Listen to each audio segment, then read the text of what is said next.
Yesterday, nag-record tayo concerning iti may isang qualification concerning iti salud iti kadwa. Iti may isang qualification, iti may isang leader no mabalin pa lang taktak berisuna. Uray no ada iti lamang nga basol iti sanganan. Day panangi kamalala, day ada iti kabit na kat may palpalubos di ay. And I'm shocked nga ada dagiti testimony nga dagiti messages yung ada dagiti kasi nga cases nga talaga. Hanga na ilamang di jay, gapusta makikita tayo dagiti iti news.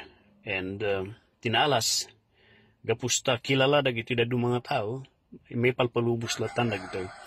Karakaroon no isuda kat founder, iti may isang dakkel nga organisasyon, may palpalubos dagito. Yan ngay, alangan nakalkalabanan dati big boss. Itata, the way I look at it, dito yung rumari iti importansya iti may isang leader iti church. At least ada iti idea yo. Makita yung the 1 Timothy chapter 3, it was naitod di nga mandato tapno makita dagiti leaders nga when you are putting iti may isang leader di sangwanan ket haan nga basta-basta. Haan nga mabalbalin nga kunatayo nga basta nalaingan nga agsaw, basta nakarisma, basta no kitang kat adutem amuna, kat mabalinan, wala adutin tultulong na kat mabalinan. No daduma, hanga gapusta kayat na lang, no daduma kat nabayadan ti certificate lang, ti certificate dan, dinmalanda lang ti basit. Masapol mausig da gitoy. I came to malagip ko ada dagi daduma nga ginatang dati 3,000 iti title da kina pastor kat pastor dan. Awan iti bendisyon iti church. Laglagi po niyo dito the church isuna iti mangited iti isuna iti ima iti apo nga mang patalged. Mang confirm nga dita may isang tao nga dita kat ada iti galad na nga mangi pastor iti may isang church. Idi mo na dagiti apostol kat it is the apostle in the church nga isuda iti mangkita no sino iti deserving nga pastor. No sino iti ada iti galad na no deta nga tao ket ada iti galad na mangi pastor ken ada iti galad na nga kasaba. Ito tan timang mangyari gapusta nagbedek ti seminaryo mabalinan. Gapusta kayat na mabalinan.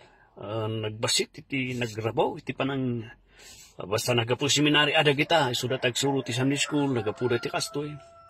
Nagrabaw ti basaran iti kahandangan na usig iti church. Barbarupay lang, may ikanan iti pribilehiyo, nagrugyan nagimindig ay. Dahil ti may isang witness di chimpo ni Dwight L. Moody, ingana ti chimpo ni Billy Graham nga di prinsipyo nga strike while the iron is still hot. Usaron tayo suda habang napulot da, mausar da nga kasabat ti sao ti Diyos. Di iti kung kuna dagiti dadu mga tao na iti, but that's a dangerous advice. Siguro ikanta iti ministry dagita nga dadu mga tao, dagiti barbaruta na pulot da, but not to the point nga ito yu tidakkel nga ministry kanya da. Masapul nga the church will be aware, masapul nga iti church. Kita anda no ready sunan nga manghandle di ministry nga di ay hanga gapusta karugrugi na pa ilang, katuwan nga dagos, so adu dagiti grugi kat makikanda iti ministry nga grugi da pa ilang basit pa ilang iti amuda iti apo makikandang tidakkel nga responsibilidad ta nagwapo nagpipintas karisma friendly so adu ti kayat na ijay unag iti church so nga sikat ijay unag iti grupo ti young people so isuda iti leader so dahito iti pangkitante nga when it comes to leadership in the church, please the church must gather themselves na agmay-maysada. Whether that is an ordained worker, may isang ordained isuna, or whether deta kat nagapu iti Bible school, or nagdoktor pa deta haan, wala mataw-tawaw tagamin, gapusta da title na, katuwan nga dagos Kitaan tayo basit iti credential na. Is this man a godly man? So, di Timothy, kitaan tayo, makita ka di kanya na iti qualification nga di ay.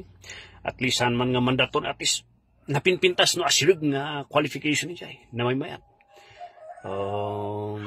Makita mo ka di nga da iti galad ng mangidaulo iti church. Naayat iti Diyos, iti pamilya. So those are the things we consider tayo. So iso ti rason nga dati guide iti 1 Timothy chapter 3. Mangidaulo kada tayo no kasatno iti panangkita tayo iti leader. DJ iti may nga downfall. Panunutan nyo dito Once nga nagkamali kayo iti leader ng neban nyo, you will suffer for years. Gapusta panunutan nyo, kababayin mat nga paikatan nyo ti pastor yo, the church ti mababainan. So nga dito iti testimonya kada tayo, please, be careful in choosing iti leaders. Agbalin tayo nga nasirib. Hanggang nagdarasudos, agbalin nga agkita iti pastor yo. It's better nga awan pastoryo kaysa nagdadarasudos nga da kayo kita ti pastoryo nga kunayo nga isunan. Isunan tumutlang timang dadaal kan mangited pa na kay babain iti reputasyon iti church ita komunidad ngayon nyo. At pakpakasya kada kakalyan. So the church, data iti mandato iti church. So dito iti may isang aralan tayo. It is the church who will affirm. It is the church who will investigate, mangkita. It is the church who will see no sino dagi no pinmasakan deserving ya tao nga mangidaulo iti may isang iglesia. And kitaan tayo basit diay. Haan nga basta-basta nga malala ti tsura, malala ti karisma, kitaan tayo usigan tayo suda. So, dijay, ada kadi, does he deserve to be the leader? Ada tigalad na mangi pastor? Ito'y ada kaditigalad na nga mangidaulo. Kita ang tibasit na gay. No, ada itidakal nga problema kakaro nagi issue iti ni problema na mahilig kan pagbabayro kan mahilig ti chicks ministry. Agpakpakasya kada kayo. Stay away from those pastors. No latiin interes na kat basketball. No agkasaba kas laglaladot aglulupoy. Namno ko naman basketball, apo, isuti starring, full of energy. Watch out, dagiyay. So, hanyo nga parigat ng tiyanak ni Diyos gapusta, kaya tulang ada iti pastor yung adagos, pagpakasya kada kayo.